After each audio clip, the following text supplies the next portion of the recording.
legends it is stated that one day an undead shall be chosen. There's something a little bit smarmy about Dark Souls' taunting marketing tagline, "Prepare to die." But while bold design choices in a dangerous world provide death with many opportunities, there's no malice here. This atmospheric action RPG triumph isn't into making you suffer, it's about what you gain along the way. Prepare to die might turn ears, but the better question is, are you prepared to play? My hopes for thee are of the highest. Do not such a hope shatter with foul disproportion.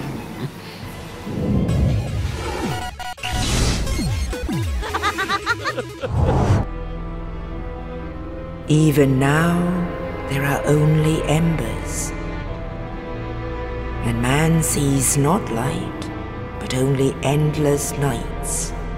The narrative of Dark Souls is more akin to an ancient, intricate tapestry than a novel, where inference and history trump exposition. The world's shrouded origins can be glimpsed in the opening sequence that speaks of primordial embers and the threat of everlasting darkness, with mysterious figures such as the furtive pygmy and the first of undead creating a poetic texture. It's a place where people die, and stripped of their humanity, live on as the undead in a splintered reality. You are one of these unfortunates, and with no choice but to soldier on, exploring, questing for salvation and life.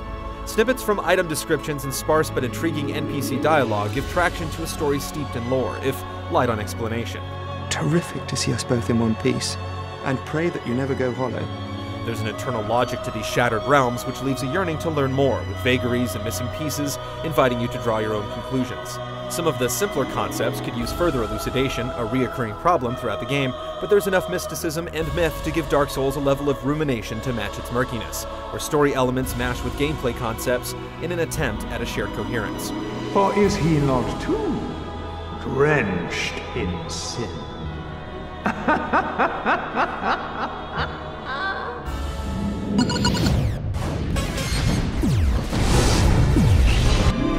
Yes, indeed.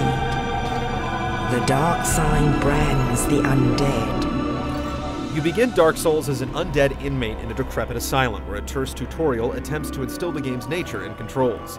The game's harsh nature is immediately clear. Brief descriptions give little context to the intricate control system, and even veterans of the precursor Demon Souls might not immediately grasp all the details. Ready or not, you'll have to vanquish a boss almost immediately before being unleashed onto the open world to increase your power and explore. While this barrier to entry has been lowered considerably from its famously difficult predecessor, it remains a notable sticking point. The difficulty isn't the problem, it's that there are insufficient tools to teach the player early on.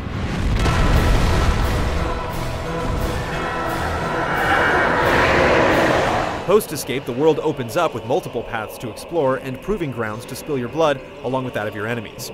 The world is open and interconnected, dotted with bonfires that act as small sanctuaries where you can level up, recharge spells, and fill your healing flask. Doing so also resets the state of the world, shuffling monsters back into position, though there are certain foes that, once felled, will stay dead. Dark Souls asks you to be cautious when exploring a new area, and makes experience points, in the form of souls you earn from slaying the accursed, a less abstract notion. Souls are earned and can be lost and recovered, and only spent safely at the bonfire to strengthen your character. Your initial class selection is only the starting point.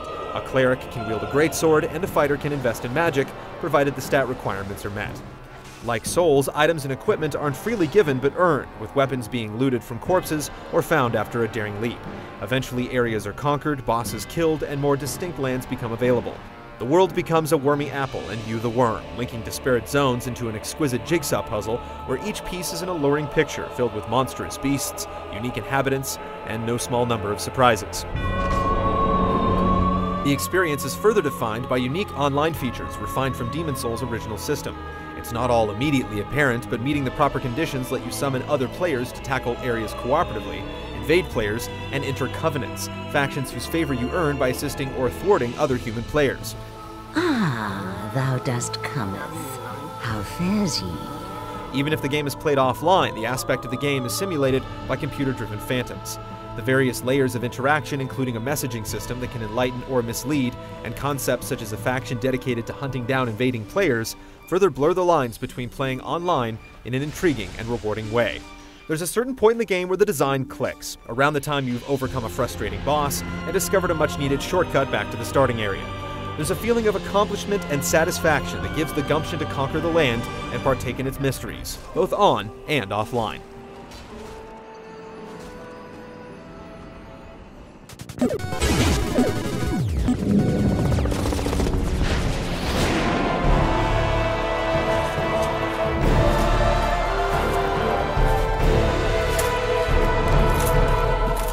Blending genres has become the norm these days, and Dark Souls does it well, mixing in RPG stats and equipment choices with an action game's call for reflexes and grit. They work together, with your accumulated numerical power working in conjunction with keen eyes and quick thumbs to land blows. Risk-takers can try for punishing backstabs and riposts, while more careful players can opt to wear heavy armor and take up a shield, biding time for the perfect strike. It's crucial to be mindful of your stamina bar. Since you won't be able to avoid or dish out hits when it's depleted, your health gauge is likely to shrink soon thereafter. Adapting your style and considering which weapons, rings, and magic to use in any given situation lights up both of the brain's hemispheres, making a harmony of tactics and strategy. A lock-on feature makes single combat satisfying and tense, though the legions of the damned will gang up on you if given the chance. While drawing out a single enemy can be a solid strategy, you won't always have the luxury of solo combat. Many situations force you to deal with multiple enemies, and even bosses, simultaneously, keeping you on your toes. There are a multitude of solutions, and experimentation is encouraged, since it's back to the bonfire if your plans don't quite work out. Enemies aren't always brilliant outside combat, but their effective and numerous attack routines are no laughing matter, with feints and follow-ups that can catch you off guard. Even a soul-losing death can be satisfying, with new tells discovered that add to your personal experience, if not to your character's statistical one. Every new weapon is worth inspecting, with unique animations for the varying strikes and positions, and even an unspectacular axe can be melded into an elemental force through a crafting system that involves bringing hard-won materials to blacksmiths hidden throughout the land. You seem to be doing all right. Need anything forged? Likewise, different spells can be bought and discovered throughout the realm. With solid controls and a ton of options to try, perfecting your killer moves never feels like a chore, but a means of refinement, with skills that carry over to new weapons and new foes.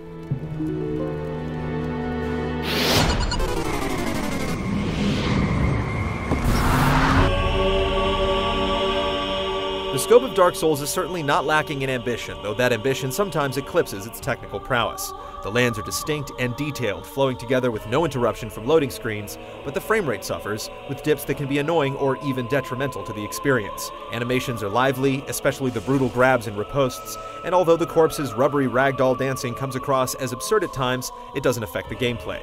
Human characters, including yours, can feel lacking in detail, but impressively decorated armor and exceptionally well-matched dialogue help sell the believability of the world.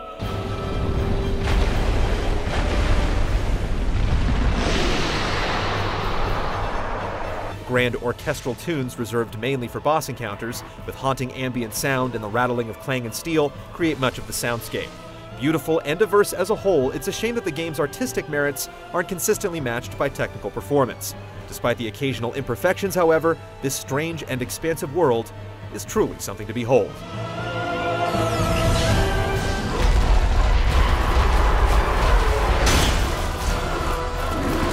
If you can take the lumps from the game's exacting systems and leap the hurdles of vague direction and instruction, Dark Souls can offer a singularly fulfilling experience.